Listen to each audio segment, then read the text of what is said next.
Again आ चुके हैं बेहतरीन वीडियो लेके, जिसमें मैं बात करने वाला हूँ। मैं अभी रशिया में रहता हूँ और मैं अपनी डेली लाइफ में किन किन प्रॉब्लम्स को फेस करता हूँ उनके बारे में मैं बात करने वाला हूँ। लेकिन उससे पहले आप आसपास का व्यू देख लो, कितना खतरनाक है।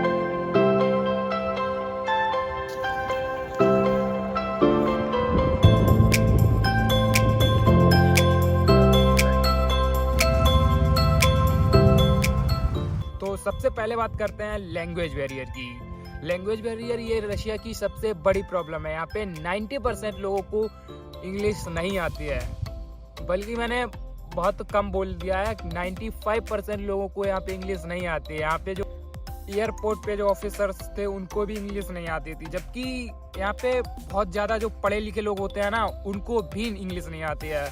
और यहाँ के जो मार्केट प्रोडक्ट्स हैं वो भी रशियन लैंग्वेज में ही होते हैं, क्योंकि ये लोग ना अपनी लैंग्वेज को बहुत ज़्यादा वैल्यू देते हैं। इनको लगता है कि ये लैंग्वेज मेरी है और ये उनकी शान है, तो वो दूसरी लैंग्वेज को नहीं सीखते हैं।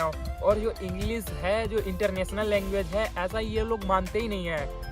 भले ही अपने देश में लोग इंग्लिश बोलते हैं, बहुत ज़्यादा वैल्यू देते हैं इंग्लिश को। मैंने किसी मूवी में देखा था कि एक गरीब हीरो था, वो कॉलेज में जाता है, उसकी सब लोग मजाक उड़ा रहे होते हैं। फिर क्या होता है ना कि वो एकदम से सबसे इंग्लिश में बात करने लगता है और लोग एकदम से समझते हैं अरे ये तो बहुत पढ़ा लिखा है। तो इंडिया में लोग इंग्लिश को बहुत ज़्यादा वैल्यू देते हैं। लोग सोचते हैं कि इसको इंग्लिश आती है तो सब कुछ आता होगा।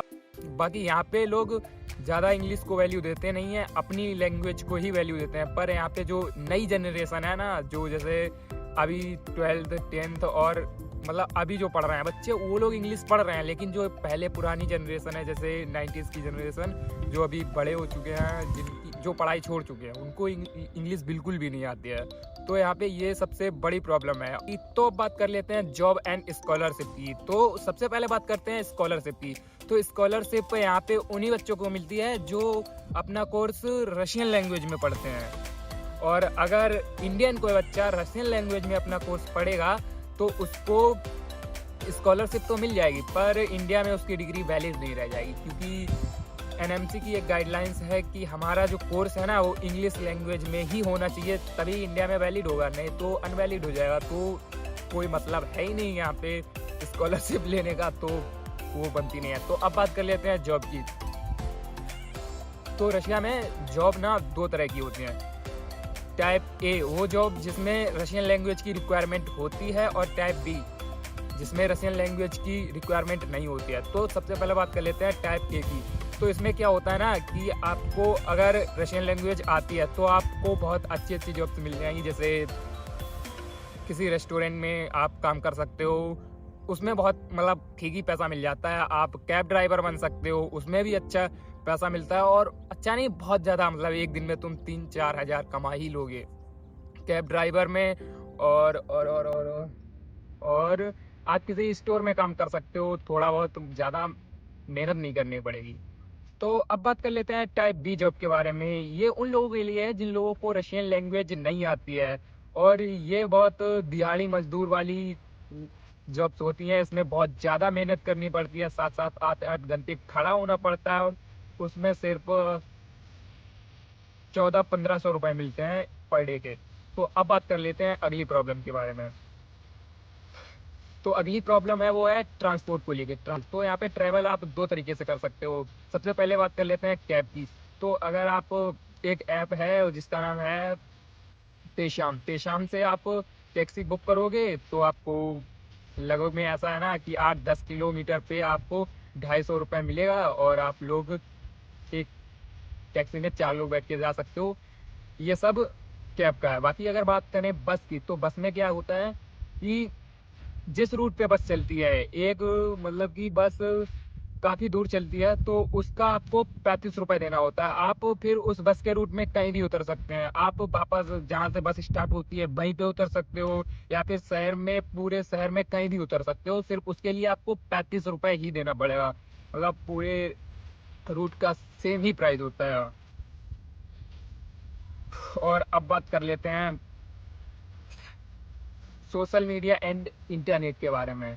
तो यहाँ पे क्या सीन हो रखा है, अभी इंटरनेट नॉर्मल तरीके से पूरी तरह से पूरे रशिया का तो नहीं पता, फिलहाल मेरे एरिया में बैन है, ठीक है। तो नॉर्मल इंटरनेट बिल्कुल नहीं चलता है, और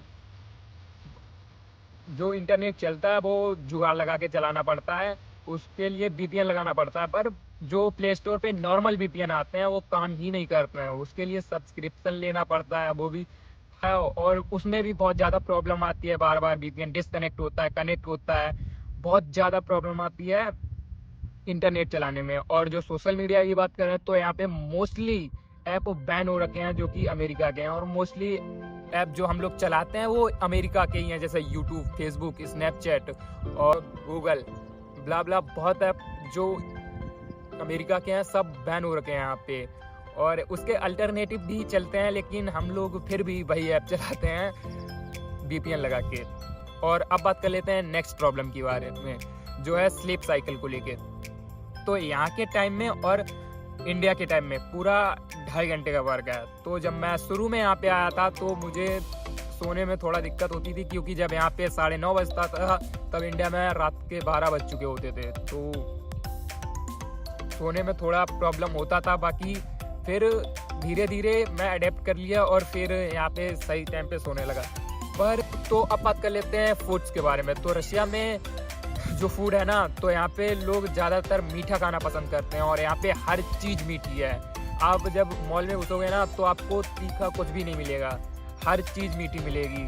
और यहाँ पे जो चिप्स होते हैं ना, जो इंडिया में 5 रुपए की मिल जाती हैं, वो यहाँ पे लगभग में 100 रुपए की मिलते हैं। तो भाई इंडिया में हो तो उसकी वैल्यू करो यहाँ पे। और जो इंडिया में जो नमकीन मिलती है ना, 5 रुपए में नमकीन, वो यहाँ पे कुछ भी नहीं मिलता है।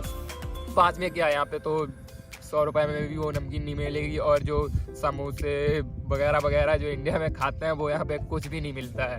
यहाँ पे बर्गर मिल जाता है, दोनार मिल जाता है, और शौरमा मिलता है, और फ्रेंच फ्राइज मिलते हैं। तो इन सब का भी टेस्ट बहुत अजीब रहता है। यहाँ के लोग तीखा खा ही नहीं पाते हैं। और यहाँ पे जो मिर्च मिलती है ना, वो अगर आप इतनी भी सब्जी में डाल दोगे ना तो खाना तीखा नहीं होता है। तो यहाँ के लोग तीखा खा भी नहीं पाते हैं।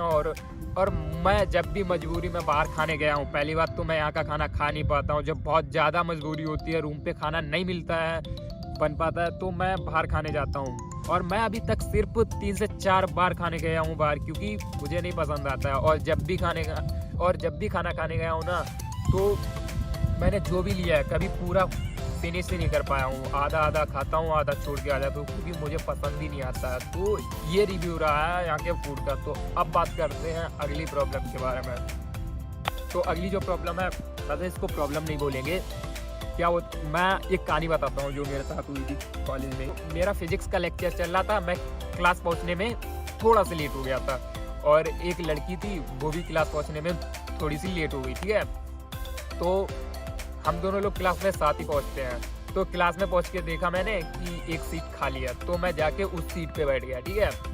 वो लड़की खड़ी रहेगी, मैं उस सीट पे जाके पहले बैठ गया, ठीक है। तो क्या होता है ना, टीचर मुझे ये करते देख लेता है, तो टीचर आके मुझे बहुत डांटता है, बोलता है कि तुम्हारी माँ ने यही सब तुम्हें सिखाया है, तुम्हें कुछ मैनर्स नहीं है, लड़की खड़ी है, तुम बैठ कैसे गए यहाँ पे, तुम बाहर जाओ, दूसरी कुर्सी लेके आओ तब बैठो। और उस दिन से उसने मुझे इतना सुनाया। और फिर मुझे उस टाइम पे तो मैं नया नया कॉलेज में आया था, लेकिन अब मुझे पता चला कि यहाँ के लोग लड़कियों की बहुत ज़्यादा रिस्पेक्ट करते हैं, जबकि यहाँ पे लड़कियों की पॉपुलेशन 70% है और लड़कों की पॉपुलेशन सिर्फ 30% है।